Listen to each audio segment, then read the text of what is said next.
All right, hey everybody, this is Rob Galvin. Thanks for joining today.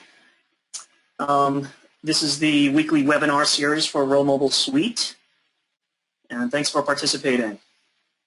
So today we have a topic that has to do with performance, but more on the code generation side. I'll be your presenter for today, and I'll be going through a tutorial of Sublime Text 2, who some of you may be familiar with, and some of you may not be familiar with.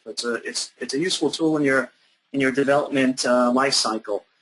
Before we get to that, I'll just give you a quick update on what's coming up in the next week, and then at the end of the session, we will cover a quick resource of the week. As always, please enter the questions via GoToMeeting, and also, as always, this session is being recorded and will be available on Launchpad. If you are unable to attend the full meeting and have a question after watching the replay, feel free to post a question on Launchpad and I'll get back to you on that. And then, as always, if you can provide me some feedback, I've been getting some great feedback on some upcoming requested topics. I'm working on those, and hopefully we'll get to most of them if we can. If we can't get to your suggested topics, we'll also try to create a blog post on Launchpad. Okay.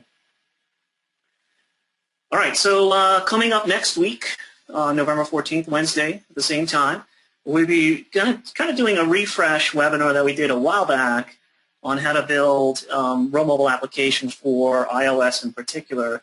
So we'll kind of walk through the steps that you need to get your app on the App Store. We'll cover some topics that you should consider when designing and developing your apps, how to use some of the features in RhoMobile, to make sure your application gets onto the App Store, and we'll kind of go through that process. So if you're interested in iOS applications, stay tuned for next week's webinar. If you missed the last webinar, last week we did a front-end UI performance optimization webinar. I'm happy to report that's been one of our highest viewed webinar, as well as highest rated webinar to date. So if you missed that, definitely check it out. There's the QR code for last week's webinar, and you can check it out on Launchpad. We've done about 6 of these so far since we kind of restarted the weekly webinar series, and they're all up there on Launchpad, so check them out. All right, so let's jump right into the topic for this week. As I mentioned before, this is about highly efficient coding with Sublime Text 2. So what we're going to cover in this webinar, and it's really not going to be slides at all. We're going to be right in the tool. I do have an accompanying set of slides that you can review for your reference. But for the most part, we're going to be setting up Sublime Text 2, going through and kind of getting the environment set up. We're going to walk through some of the really cool features that Sublime Text 2 offers, and this presentation is all about improving the time it takes for you to actually generate code. So it's shaving minutes off here, shaving minutes off there, and this when you add up all of those minutes shaved off of your development life cycle and code generation, it really adds up to quite a bit. And if you can save some minutes here and there, I think the experience will be better for you, and also you'll be able to develop applications a lot quicker and thus more applications, etc. We'll also be covering some additional features that Sublime Text ST2 offers in terms of snippets. We'll walk through some snippets, some very useful snippets, as well as how we can build our own. And then one of the biggest features that Sublime Text 2 offers is this package concept and this great community in terms of packages that have been developed for a variety of different tasks. So we'll walk through that. And then finally, we'll show you how to link Sublime Text 2 to RhoStudio and actually kick off a build. So if you want to launch the RhoSimulator right from Sublime Text 2, we'll show you how to do that. So really kind of a potpourri of quite a few things here. All right, so enough of the slides. Let's jump right into the tool. Okay, so the first thing you need to do is download Sublime Text 2. I gave you the web link there, and you'll notice that this is a cross-platform tool. And just so you know, this is a text editor, right? This is not an IDE. It doesn't provide, debugging where you can set breakpoints and walk through code. But for the most part, most of the time where you're just generating code and banging out code, this tool is, and you'll see as we go through, one of the fastest growing visual editors around. It's been around actually for a little while now, and the community has really adopted it. So I'm going to show this to you, and to be honest, this is a fairly recent tool for me as well. And in the short time that I've had experience with it, I found that it really is a fantastic tool in terms of productivity goes. So anyway, very simple installation. Download it for your operating system. I'm going to show this on Windows. There's plenty of videos and tutorials online that are more Mac focused. So if you're a Mac person, the keyboard shortcuts and all will be different. But there's definitely a wealth of information. I'm gonna focus on Windows today and show you that. And so anyway, you basically just download it and set it up, and it's a simple installation. So I have already done that. I'm not going to walk through that right now. The second thing that I want you to install is package control. Okay, this is an add-on to Sublime Text 2 that allows you to download packages very easily. So here's the web link for that. It's from William Bond, and think of package control as almost like a repository, a gem, Ruby gems, similar to that concept, where there's this repository of packages that have been developed from a variety of different developers. You can generate your own package as well that do useful tasks. So whether they're it could be a snippet package, and we'll get to snippets in a minute, or it could be a package that actually does something quite useful, and help your workflow. So you're going to need package control. You're going to use it. It's very easy. And you can actually download and install packages outside of package control, and I'll talk about that later on. But for the most part, just download those two pieces, and again, this works across platform, and it'll tell you how to run it. You basically just copy this command into your ST2 console and run it, and it'll install, and you'll have package control. Okay. So let's jump right into Sublime Text 2, and what I'm going to show you is I'm going to just show you this project I have in RhoStudio, this inventory management. This is the sample that we have up there, and I've opened this same workspace folder in Sublime Text 2. So here's Sublime Text 2, and I'll maximize this in a minute so you can see everything better, but I want to kind of show you this side by side.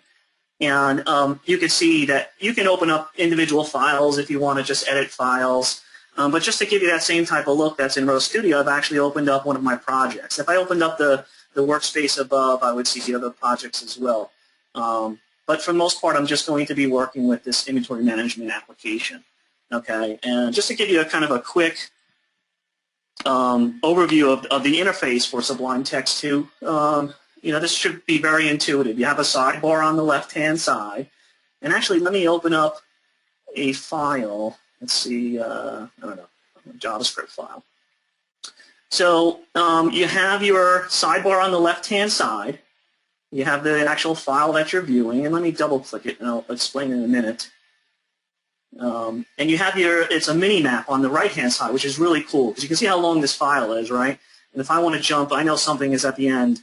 I can jump right to the right-hand side and see what's at the bottom of the JavaScript file.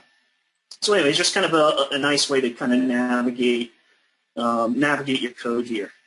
Okay. You'll also notice that the application has some color schemes. Okay, so there's quite a bit of customization in this tool, and I'm not going to cover all of it. But this tool is highly customizable. And now let me just maximize this so we can get the full view here. And just for the sake, let me just expand the code so you can see what's going on a little bit better. But anyway, that's a quick overview of the actual UI. And one of the things you may want to set right off the bat is your color scheme. So you can see that there's a variety of different color schemes offered here. Okay, the default is this Monakai. Some say that if you're kind of coding in a dark place, you might want to take a look at this other color scheme, which is a little bit easier on the eyes. or if you want to actually come in here and you're working at daytime, or vice versa, right? You get the idea. You can really customize the look of it, and you can notice that the functions and the different things in your code is changing, and that's quite a nice feature, right? But what's even more nice is that this. Let me just set it back to the default here. What's even nicer is that when you're viewing the different types of files, the color scheme also adapts to that. So here I'm in a JavaScript file, and you'll notice in the lower right-hand corner here the type of syntax. And there's a ton of syntax already built in to this application. Okay, so I'm viewing JavaScript. Now let me just open up a CSS file, and you can see that it adapts to the different things that are important in that file. If I want to open up a Ruby file, let me go to one of my models, and I'm going to open up an ERB file. You can see that it also adjusts and has some automatic color coding. You can also see in the lower right-hand corner that this thinks it's an HTML Rails, which is quite nice because it detects Ruby inside of the HTML. And then if I look at the actual controller file, you can see that it detects that it's Ruby, right? So, and this is important because a lot of the features that we'll get to in a minute are based off of the file that it thinks it's in. So, and that's quite nice because, as you know, when you're dealing with different languages, there's different syntax, there's different things you want to see differently. So this is quite a nice feature to have. Okay. And you also notice that when I'm clicking the files, I don't know if you noticed this, but this tab still says jQuery mobile patch.js. But if I want to just a quick view of the file, I can just click it and it'll automatically show it. I don't have to double click. If I actually want to open it, then I can double click it and it'll be a tab listed there. So anyway, that's quite nice. So let me that's really some basics, right? That's nothing. We're going to get to some really cool stuff in a minute. The first thing is this command palette. This is going to be your best friend, right? So let me just open that Control-Shift-P on Windows. This is the command palette. So when you're typing and you want to do something, and we're going to get to some of the examples in a minute, Control-Shift-P is like if you forget a shortcut that you'll learn over time, you want to do something, you want to inject a snippet, you want to run some sort of package. Nice.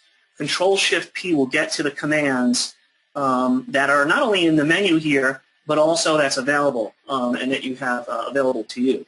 So we're going to walk through some of those, which are really cool. But when in doubt, Control-Shift-P, and that's your best friend. You'll see a list of commands here. So if I start typing indent, maybe I don't even know what I want to do. I want to fix the indenting, let's say. I start typing, you can see that the list changes. And what's also nice is it gives you the keyboard shortcut right to the right-hand side. So just when you're new to this, it might seem overwhelming, but as you start using this, very quickly you're going to remember these keyboard shortcuts. And when in doubt, Control-Shift-P is a good way just to get to the list of the commands. Okay, so remember that. We're going to get through some of the nice commands here. So let's say we want to. We're in. Let me go into one of the. I'm in my model, right? So I'm in my product catalog model, and now I'm going through, and this is maybe not a great example. It's kind of a short piece of code, but maybe have a quite a long method here. In this case, it's just short. But I'm in the if statement, and I want to kind of minimize it so I can see the rest of the code. Whoops. Control-Shift left bracket.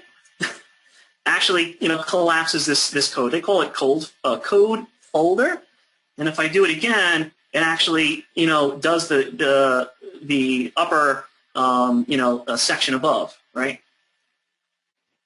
So I'm going to do Control, and you can't see this. I'm doing keyboard shortcuts, but if I went to the command palette and I wanted to do code folding, right? There's a couple other shortcuts as well that you can use.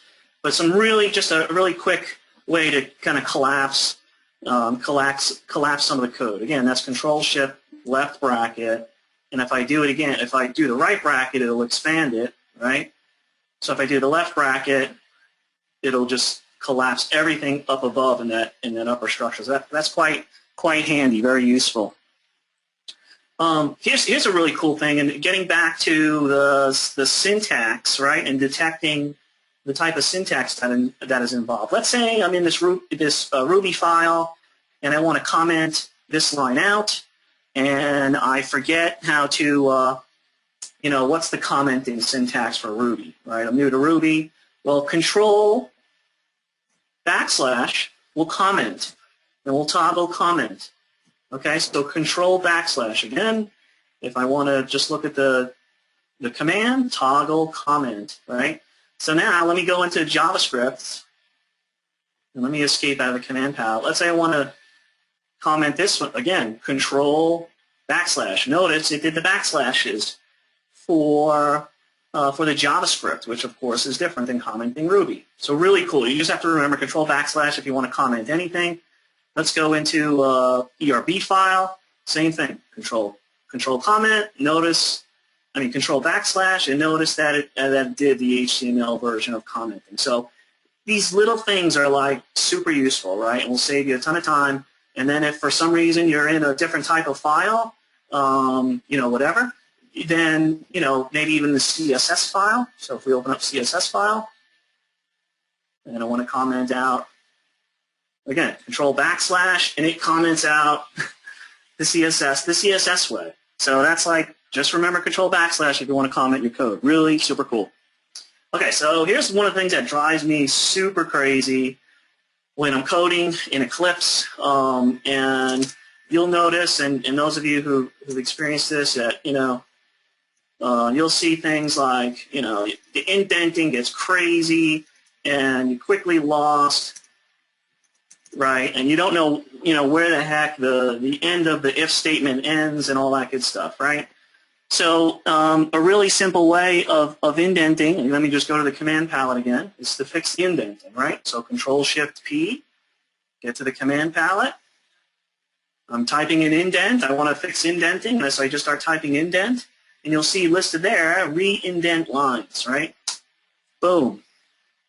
Fixes all of my indenting quite nicely. So if your code gets messy and you want to fix the indenting, go for it. It's right there. It's a simple, how long did that take me to do, right?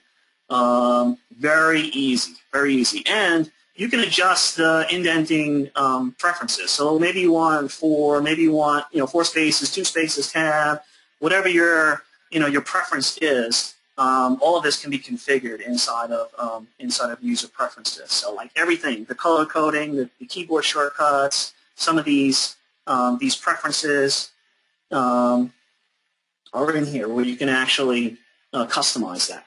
So these are some built-in features. Here's another example, right? Let's say I want to change the case of this variable. Maybe I want to make it all uppercase for whatever reason. So I'm just clicking in my products catalog, and again, since I can't remember the shortcut, I'm going to type in case, convert case, right? So check this out. So you have it lowercase, swap the case, title the case, which I'll show you in a minute, uppercase. So I'm going to pick uppercase. Boom. Change everything to uppercase. Now I want to switch back. Now notice I didn't have to select the word and do all this crazy stuff. The cursor is inside the word. Control-Shift-P, case, and let's do a title case. Title case makes the first letter of the word capitalized, right? So just useful tool, useful feature. Okay, so and I'm just kind of banging these out just to kind of give you a taste, right? There's a ton of stuff in here, but just to kind of give you some of the things that I've come across that I found like are lifesavers and really make me happy instead of making me pissed off when I'm developing. And I can't stand doing the mundane tasks of changing the case or fixing the indents. There's a ton of things that drive me nuts. And if I could be a happy developer, that's a good thing. All right, so let's talk about multiple cursors, right? So this is like one of the few editors that has multiple cursors.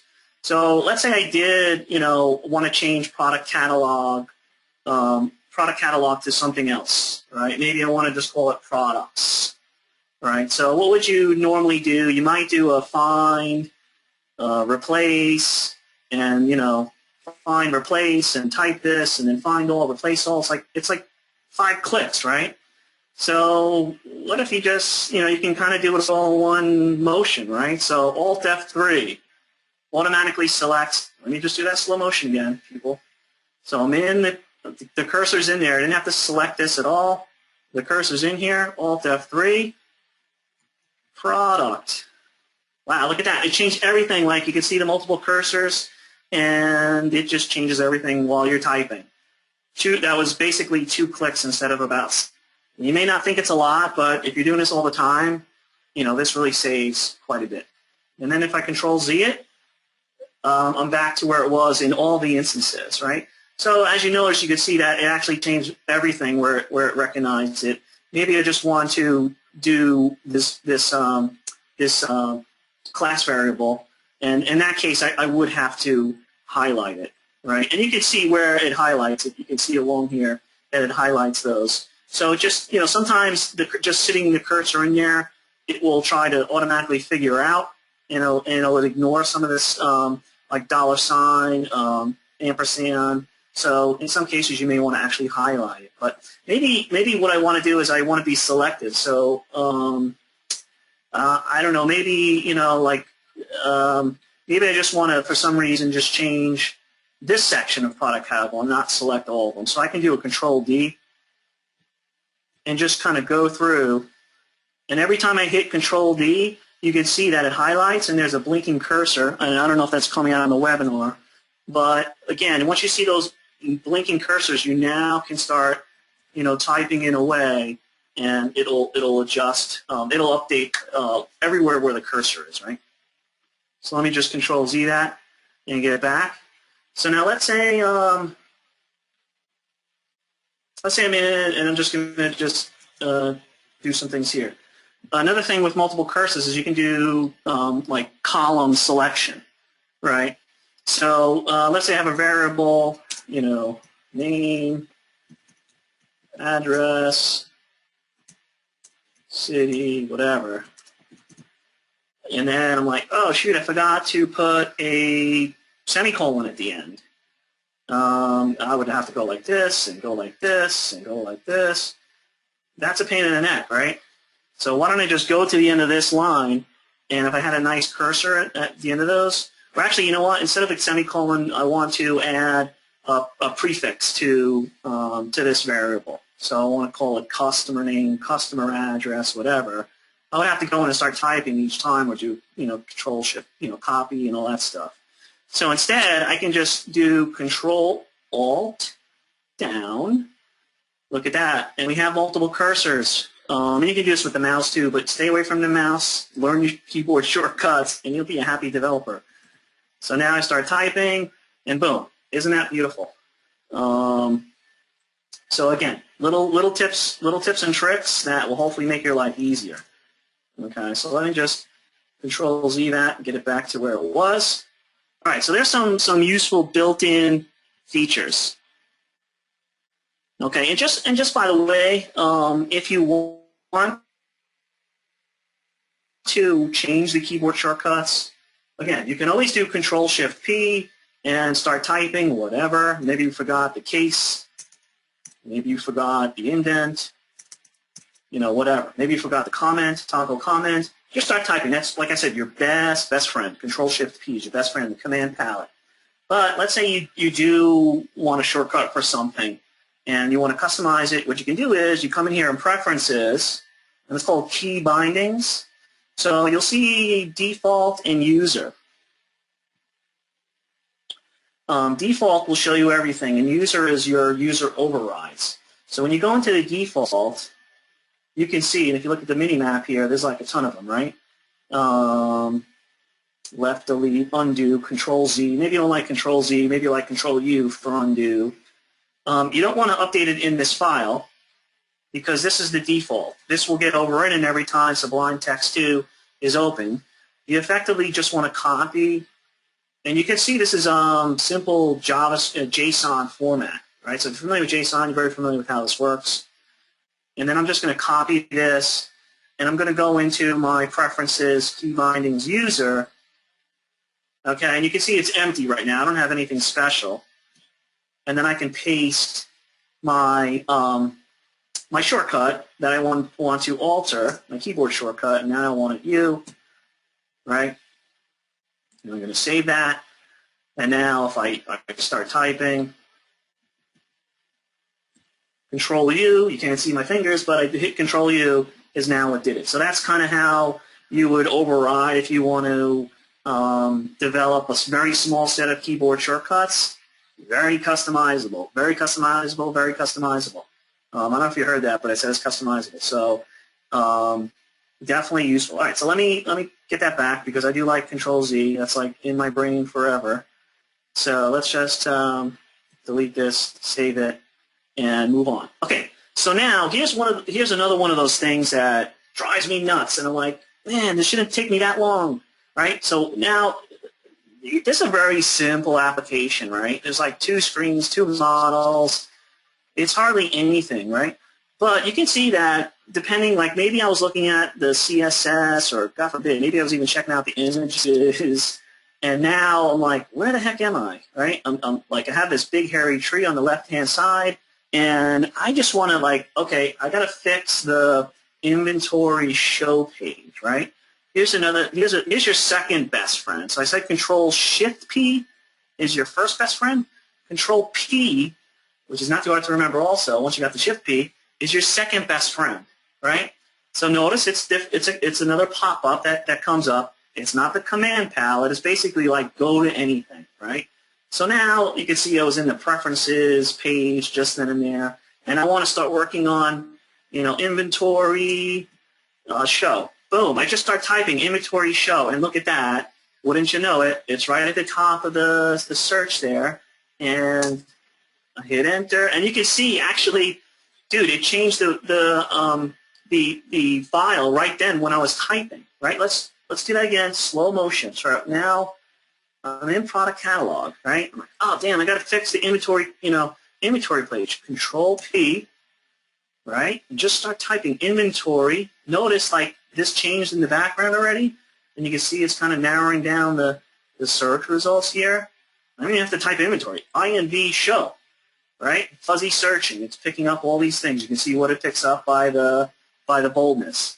And then, boom, jump right to it, and you're there. Like, so much better than, oh, yeah, where am I? Let me expand this folder, collapse that folder, do this, do that. It's like, 50 gajillion mouse clicks when I can just do it in, like, super lightning quick speed and change the file, right? So file switching, you guys are, I'm sure, jumping in and out of different models and views and whatever, and this is like, one of the best things in sliced bread, right? Okay, so now, check it out, it gets better. So let's go into, all right, so you're in, let's go back to the controller, for example. So now I'm in the controller, and, I run the application, I get an error in the, in the remove function or whatever. And this, again, this is a very small, you can see from the mini-map that this is a small controller, but maybe you have a big hairy one, not the best practice, but maybe you have a big hairy one. Now you want to jump to that function. Like, if this is not in Eclipse, right, I can just jump right to the particular method or function. So here's your third best friend. Control-Shift-P was your first. Control-P was your second best friend.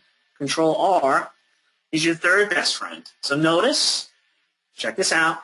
Notice I'm in the controller, and it automatically shows all of the methods that I have here. Right? So now I want to jump to the delete. Boom. It jumps right there. Very nice.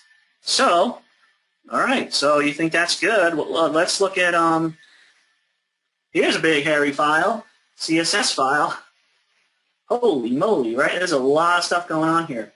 So again, this tool behaves differently depending on the syntax that you're looking at. CSS I'm looking at right now, right? Control-R. Boom. Look at that. All of the different CSS selectors that I have defined here, right? Super duper cool. Works with JavaScript too, right? So I think you can get the idea that, let me see, jQuery mobile patch. again, hairy file, Control R. Whoa, let me jump to the reset counter function, right? And it's right there. So beautiful, beautiful, beautiful. Now let's say you want to combine those two things. So you're in the jQuery mobile patch, you're like, oh man, I got to fix that style. It's just, the body is not looking the way I'd like it to.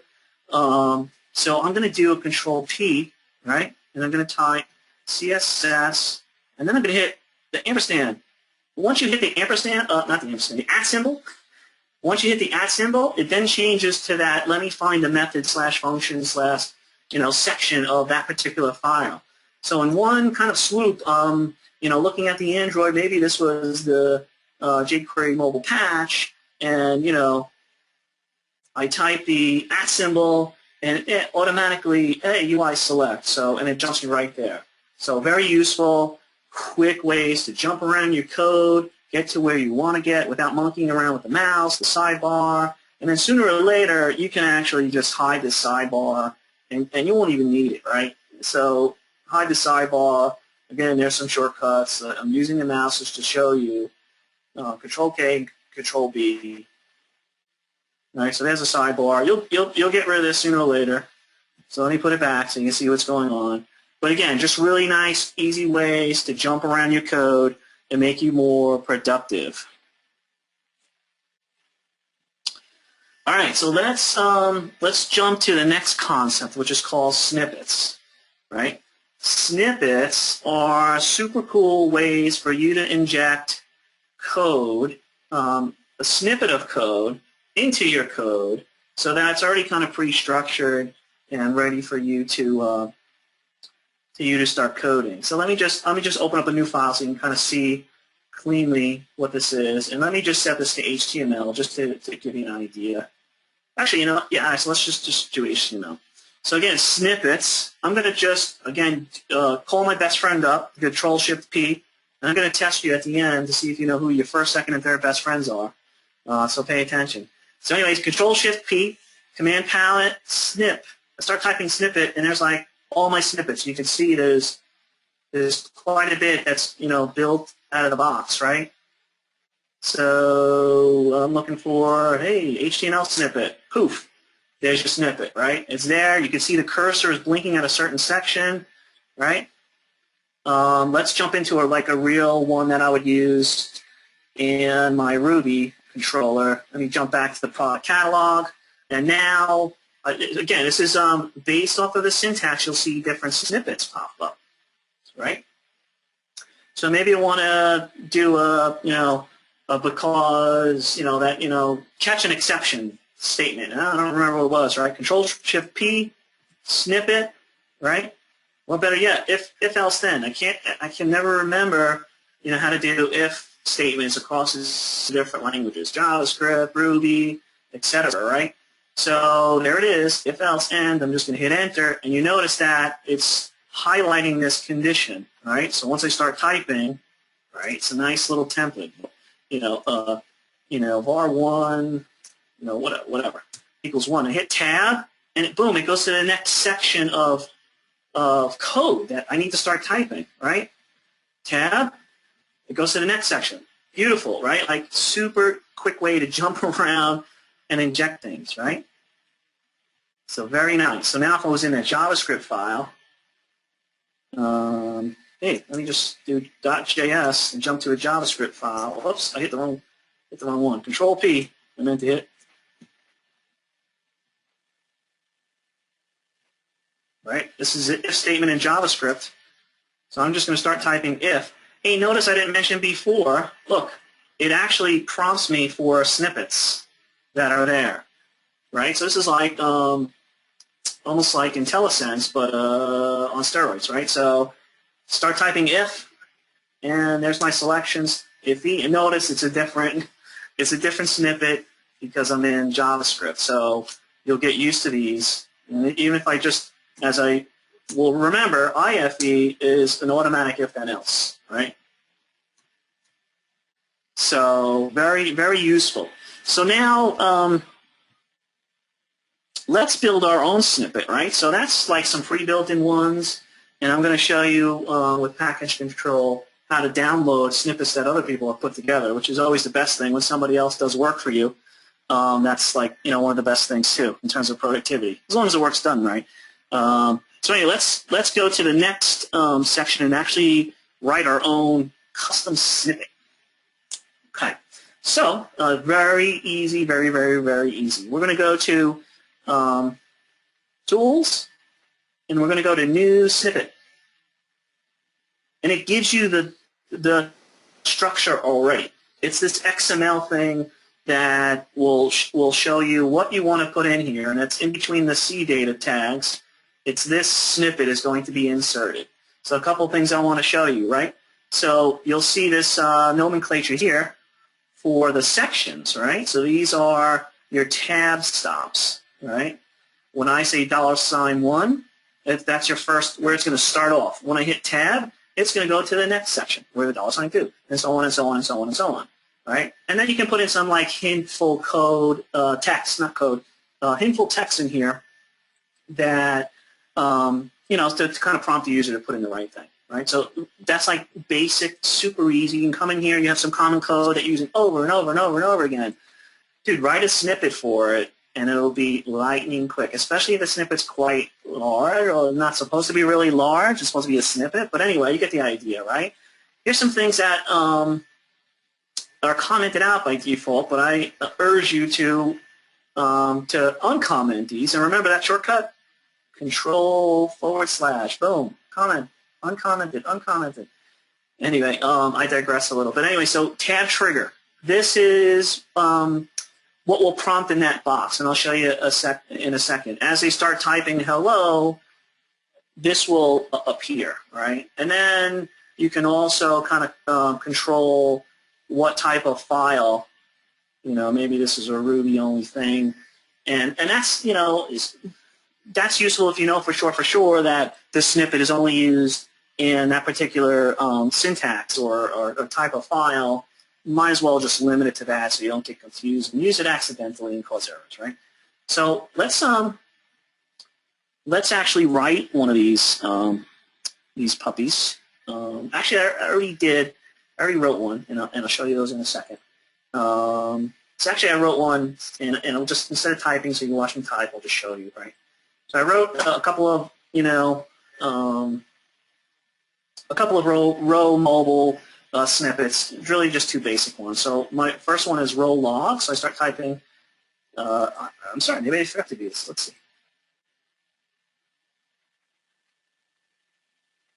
All right, you know what? Let's just might as well write one. Okay, so tools, new snippet. I'm going off script here. All right, so let's say we take a snippet of code from the docs website. So URL 4 is always one that I use, and I recommend that you use. And we're going to do action, and then we're going to say, all right, we know that this is going to be what action, so I'm going to do $. I want this to be my first tab stop, and I'm going to default to be an index action, right? And then just for best practice, I'm going to specify a model in all my URL 4s. And this is just syntax I took from the doc site. And you get the idea, right? To model, right? And then we're gonna uncomment this out, and we'll make this webinar. But for in all intents and purposes, I would do like Rho. So we'll just say webinar or web, right? And then we're going to save that. So we're going to do Control-S for save. And you notice this prompt comes up. And you have to put the snippet inside of under the packages folder. And you can have subfolders in here. You can organize it however you want. But the key is make sure it's under packages and make sure the extension is, and we'll call this just webinar dot sublime. I forgot I reset my environment here. Sublime dash snippet as the extension. So I'll say save. And I didn't put a scope here just for the purpose of this example. But let's just go to this, and then I start typing webinar, hit tab, and there is my snippet that I just created in like 2 seconds. And then I can say show instead of You know, instead of index, I hit tab, and now I can do product. Oh, look at that. I picked up product catalogs, right? So you get the idea. Very useful, very easy. And in fact, it inspired me to, as a side project that I'll post to GitHub, kind of a list of like common snippets that are in our APIs that will be useful. So anyway, that's snippets, very handy tool, and you can go in and develop your own. In fact, you can, before you develop your own, you probably want to look for some that already exist, right? So remember that thing that we installed in the beginning called package control, right? So if, hey, I forget, but I know it's called package something, Control-Shift-P, my best friend, package control, here's my choices, right? Add this, blah, blah, blah. For the most part, you're going to install packages. I'm going to do package control, install package, and it's going to go up to the repository or list of repositories that it has and show you all the available packages, right? So how beautiful is that? So maybe I want to install a snippet, I don't know what kind. So I'm going to say snip, maybe we're doing CSS, or let's just say snippets. I spelled that wrong, right? And there's some CSS snippets. Let me just scroll down. So you can see there's a bunch of interesting, there's even some jQuery in there.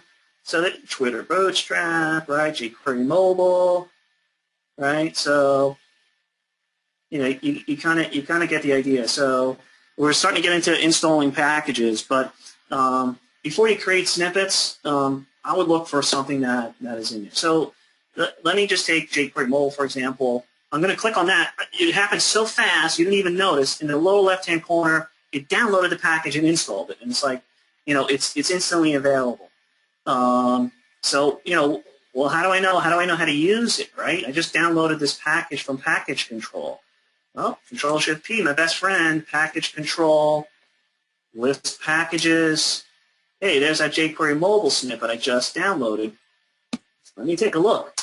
I'm going to hit enter, and it automatically jumps to the particular folder that it created. So you can see packages, and it created a folder, jQuery mobile snippets. And this gets a little bit more advanced in terms of bundling up and building a package. But if you want to see what actually this thing does, typically the developer included this README, .md. MD is markdown.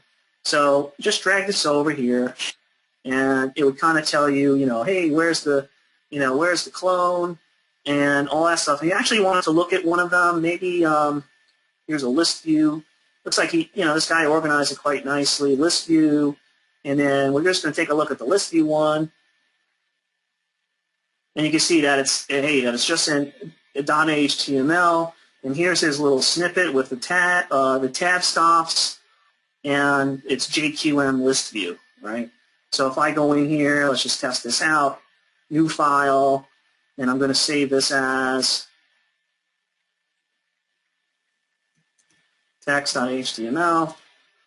You can notice in the lower right-hand corner, it changed to HTML, jQuery, JQM. No, it doesn't seem to be happening. So maybe this one's not a good one to pick. Or maybe I'm doing this wrong. But anyway, you kind of get the idea, and you can download these packages and snippets. So now I'm going to jump into looking at some useful snippets. One of them is this. Let me show my list again.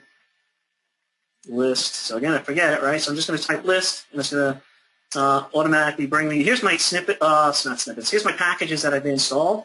Data converters, really cool, right? So data converter. So name. So let's say you want to generate some test data, and maybe it's a JSON file you're going to be getting from your web service. Maybe it's a Ruby hash. You want to kind of see what that looks like. This is like really cool. So name, date of birth, gender, right? We'll do, Sue, 1170, female, Mark. And you would just copy and paste this from Excel or whatever. Male. Now check this out, right? So I don't remember the command, Control-Shift-P, data converter. And now look at this. I want to see what this looks like in JSON. Oof. it turns right into JSON format. It just took that, kind of data set and converted it right to JSON. Very handy for like generating some really quick test data. Control Z it, Control Shift P, data converter. Let me look and see what let me see if I had it correct. Control Shift P, data converter. So Ruby, and here's a nice Ruby hash. You can kind of see what that looks like. So even if you're getting used to kind of like how to exchange, do I have JSON in the right format? Is my Ruby hash in the right format? This is just like a nice little utility that I downloaded. It's called Data Converter, and very, very handy. Okay, here's another one. It's called NetTuts Fetch. So let me just look at that again. List packages, and we're going to be running out of time, so I want to get through this. NetTuts Fetch is another package that I installed. So this is really cool. Let's say you're working with a repository, jQuery mobile, responsive CSS, whatever, these open source projects, and you always just want to like run with the latest. What do you have to do? You normally have to, just kind of, go to the website, download the zip, go to the GitHub, download it, extract it, drag and drop. That's like way, way, way, way too much work, right? So let's say, I want to create, let's say this, for example, and I'm using this mouse again. I should probably just go Control P.js, right? Let's say this RhoJS is going to be my jQuery JS file, right? So now, check this out. Control Shift P, I'm going to fetch. Before I actually fetch the file, I wanted to show you this. Fetch manage. This is how the fetch package works. It has this configuration, again, JSON, where you can define files and packages, right? So files, it's pretty self-explanatory. It's a file. I want to always, grab this jQuery.js file, and you can have a list of them. This is an array, right? So if you want to have another one, you would just go in and add that. Packages, I'll show you in a minute. But anyway, so here's my list of files and whatchamacallit, and packages. So now I'm in this my jQuery.js. I don't want to call it jQuery.version.min, blah, blah, blah. It's a pain in the neck. So always in my application, I'm just going to call it jQuery.js. So I want to fetch the latest, Control Shift P, fetch file. It gives me that list of what's in that resource. And boom, I hit jQuery. It goes to that repository, downloads it, and injects it right into your file there. That's like beautiful, right? So every time I want to do it, I would just Control A, delete, Control Shift P, fetch file. give me the latest jQuery. Boom, it's there, right? Same thing. It works for packages. So a package is a zip ball, a tarball, or a zip file. Something that always comes in like this. It's a set of files, right? So in this case, Control Shift P, fetch package, and I have these two boilerplates in here. I added this mobile one, so I'm going to select that one. This is going to go to this repository, and notice it's a zip file. And this is like the master, version. So this will be the latest, right? So, and I'm going to put this in, I'm going to just call it boilerplate. It asks me on the bottom here where I want to extract this to. So that's the only thing I need to key in. Goes up to that repository, downloads it, and you'll notice that it created this file. You maybe didn't notice it happened so fast, and here's the actual extracted zip file. So anytime you see like, something that's out there, here's this mobile HTML5 boilerplate, and I'm looking at the source code.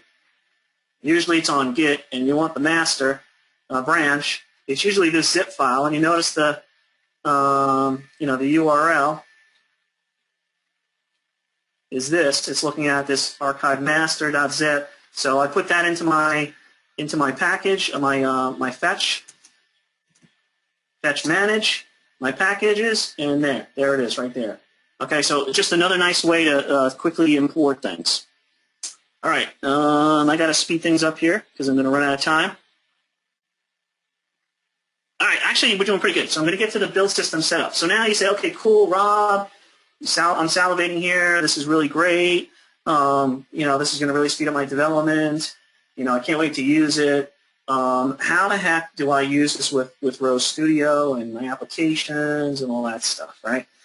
So remember, I said this is not a full-blown IDE. This is a text editor, a really cool text editor, right?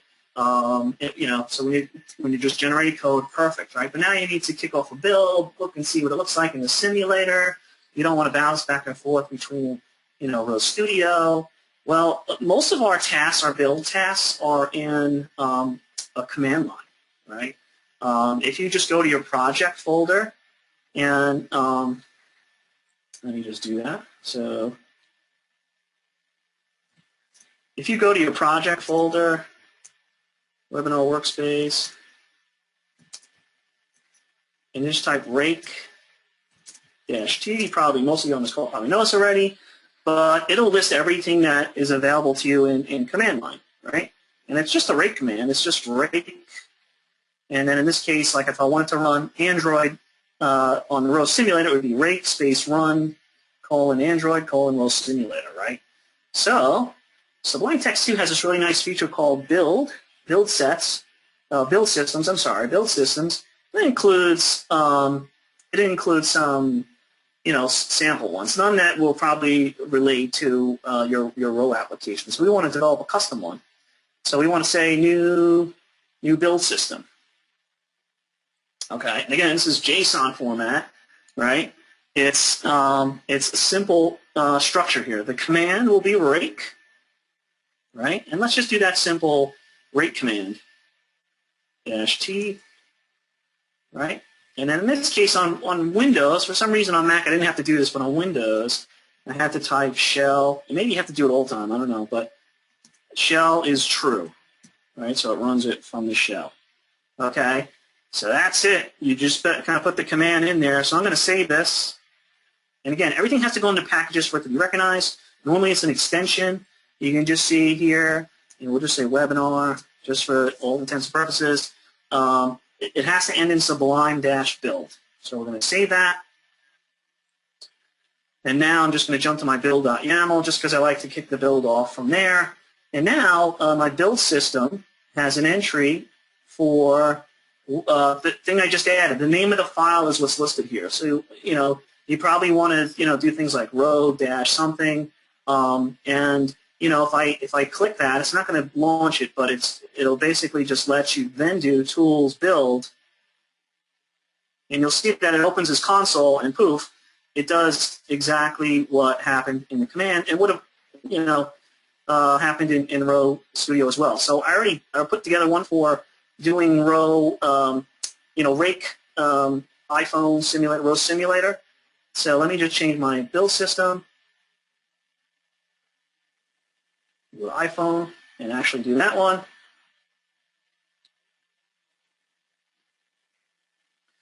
So it actually kicked off the build, and look at that, lo and behold, I didn't go into RhoStudio or Eclipse. The RhoSimulator launches, and I can use it like I normally would and test out my application, etc. So just for all intents and purposes of code generation, quick test, you can use whatever tools are in this inspector here, JavaScript, debugging, and all.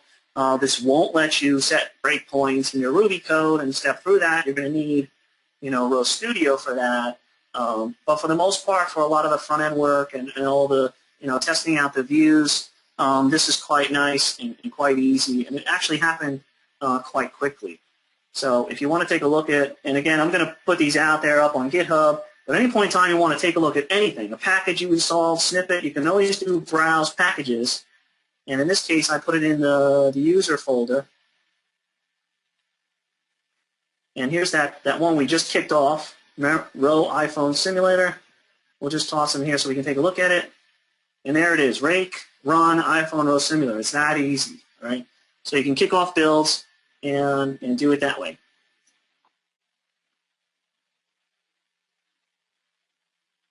Okay, so let me jump back to slides. There's a couple things to show you. So all of this goodness is in these slide decks here with graphics and all, so you can follow along.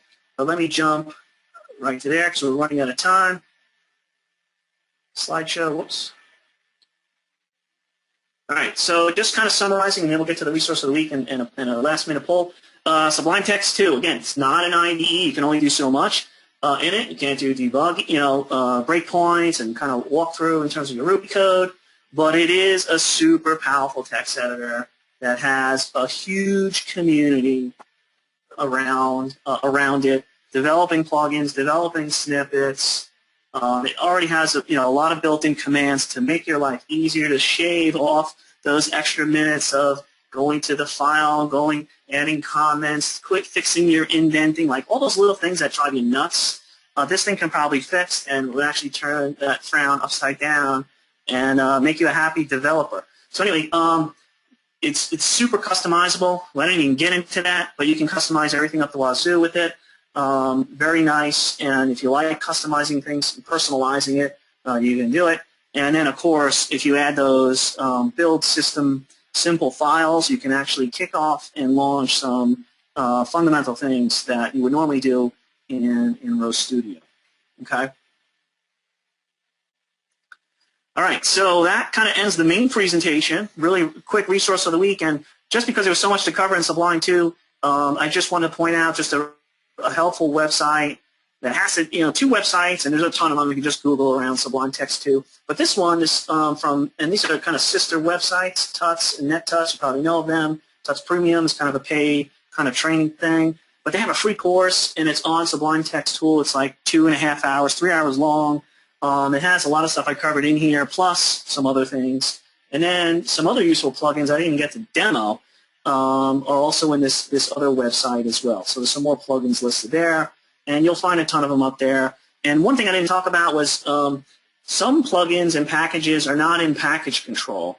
And it doesn't have to be. You can find things by just searching Google, and you'll find a GitHub repository. And usually the developer will provide instructions, but you can effectively just like unzip that repository to the packages folder and install it that way. That's pretty much all package control does. So just Google around, and you'll probably find some things. I'd be interested to see if you come up with things that are very Rho specific that that help you, and let me know. But anyway, while let me take a look at the questions. Let me throw up the let me put up the poll, and we'll just launch this poll. And so really, what I'm looking for here is what sort of things are most important when it comes to an IDE. Okay, so let me just look at some of the questions that have come in, and if you can just answer that, that would be fantastic. All right, so let me pull up the questions. Okay, so what do we got here? Is it better than TextMate? Well, hey, Mario, that's all personal preference, like everything. An editor, IDE, visual editor, people are passionate about, right? If you tell somebody that is a TextMate lover and, hey, I found something better, they're going to, probably smack you in the face. It's all preference. For me, and like I said, this is actually still fairly new to me. I'm starting to love the Sublime Text 2 and the ability for me to customize it and make it work for me, right? To me, that's like the most important thing. From an editor IDE is that I can customize it, and everybody works in a different way, has different workflow. So that's really not a really quick answer or an easy answer. It's up to the person, right? Can it connect to source control providers like TFS, ActionEsks? I didn't look for any plugins. I know there's Git plugins for it. You may just want to search around and see if anything is like that. And if it doesn't, you might be able to write an easy plugin for it. The plugins, by the way, are these Python scripts, and they're very small. Like, you'll take a look at some of those. That's why it downloads so quick. But anyway, one might exist. I'm sure there is one. I'm not very familiar with TFS, but anyway, last one, do we have a promo code available? I don't have a promo code. Really no affiliation with the makers of Sublime Text 2, but it's pretty cheap. It was like $50 or whatever, and you can see my copies unregistered since they're just installed fresh. But I would definitely support this project. It's definitely a huge, huge value. All right, so let me just close the poll and share it with you guys, just kind of as an ending. So it looks like the majority of you are looking for IntelliSense and error checking. Integrated debugger, of course, is big, and then the rest kind of fall in line there. So one of the things I didn't show, because I ran out of time, was a plugin that has some error checking. So there's these linked packages, so JS linked, Sublime linter. that will actually highlight the code that's wrong, right? So it's kind of an IntelliSense, and again, it's specific per language, and there's a bunch of them up there. So you can install that, and you'll have some error checking or IntelliSense aspects to it. So, all right, just looking for any last-minute questions. I don't see any. Okay, so hey, listen, everybody, thanks for attending this week. Hope to see you next week when we go over some iOS building and getting into the App Store. Appreciate your participation. Let me know how we did, and let me know if there's any other topics you'd like to see me cover in the next coming weeks. All right, I appreciate it, guys. Thanks a lot. See you next time.